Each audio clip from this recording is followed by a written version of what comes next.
when you think about Inganegani Tales, what kind of world are you inviting people into? I'd say my world. Okay. Yeah. What's your world look like? It looks like trying to get through life with ADHD and autism. Okay. Dive into that. I don't have ADHD and autism, so for a person that doesn't have that, what challenges do you face? What differences do you have that I don't understand?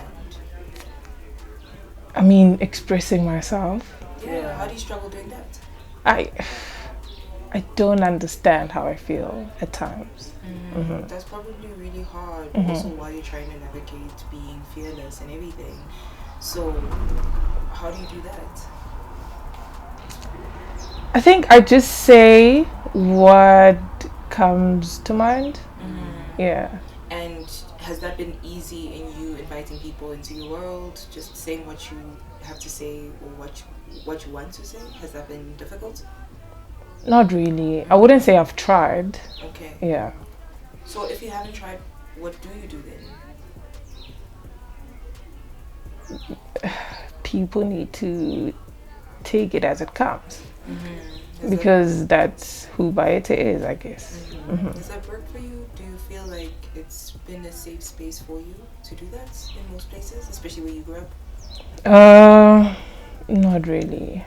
Yeah. As the founder of the Afri-Queer Rising, give us a story, like a background as to why you started it and like why is queer belonging very important? Okay, cool. So I was raised by a very traditional man. Yeah. I grew up knowing that there's only a man and a woman. And I went to a very traditional church growing up. Yeah.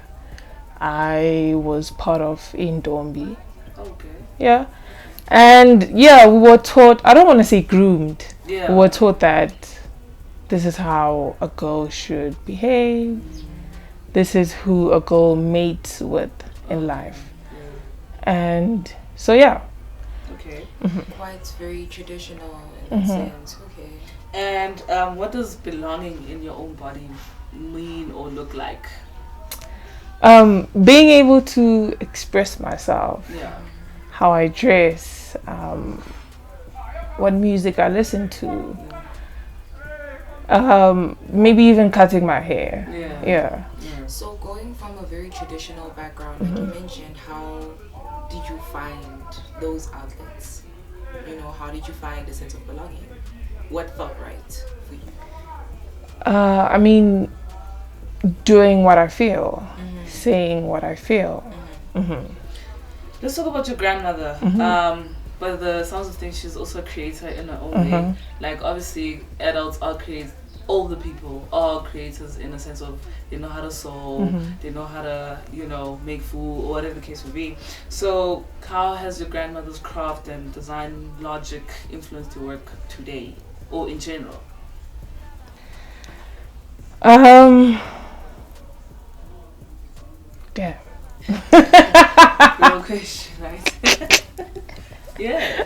Could be like the little things, the way in which she sees clothing, the way in which she sees that, okay, even if a piece of cloth is torn, she still, takes that that initiative to sew it back with care and love, and maybe that has influenced you in so many other ways, The way maybe your grandfather tied a tie. Yeah. Does that influence the way you wear your clothes, how you tie your ties?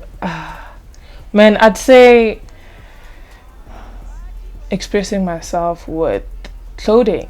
Yeah. Because words, I can't really articulate myself with words, but what I wear, how I style it, yeah. Yeah, so they just influenced a lot of your fashion sense. Okay, that's really interesting. So with Africa Rising, you said that you grew up in a traditional house, and obviously it doesn't create a safe environment to a certain extent because you are raised within certain stereotypes, right? And so I am guessing that when you started Africa Rising, it was a concept or story or place in which you wanted to create visibility, safe visibility. So why was that important? Why was that safe space important? Yeah. So with me starting it, I had to let go a lot of things. Yeah. What did you let go of? The expectations that my family have. Yes. That one day I'm gonna, I don't know. Marry a man. Who knows? Who knows? But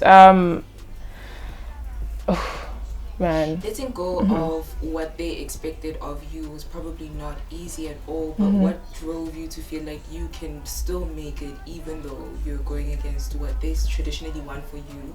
And what drove you then to create the safe space for other people that you didn't directly have from home? I mean, I didn't even come out to them and be like, I'm queer. Yeah. Did they just find out? I was just like, hey, this is me. I like what I like. So I think it pushed me to actually, I don't know, create that safe space for me and people around me instead of expecting people that don't understand who I am. So sorry, continue. No, I'm done. One last very unserious question. Like, it's serious but it's not. Name one project idea that you built, without having to explain it. Like, it was purely for making other people feel. And I think it's Afro-queerizing. Yeah, I don't want to speak for you, but I think it's it's one of those where you just started it and it ran. Yeah, it ran. It is Afro-queerizing. I mean, I just wanted to host a party. Just one party. But I don't know. I just became comfortable and actually felt a sense of community for the first time. And and also, I don't know, it was healing because mostly we use music, dance as a form of healing. Yeah. So that was your healing, that was your escape. How did you feel after it became a success and you found that community? Your first event. Yeah. Oh yeah. Take us through that. Oh my goodness, it was Pride weekend and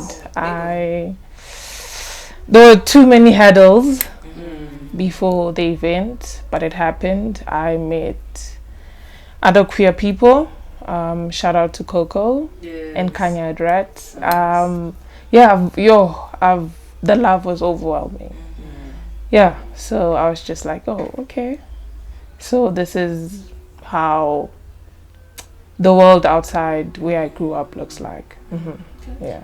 So the two communities. Tell us your name once again, just to close. My name is Bayethe Makhosi, Bathabile Ntuli.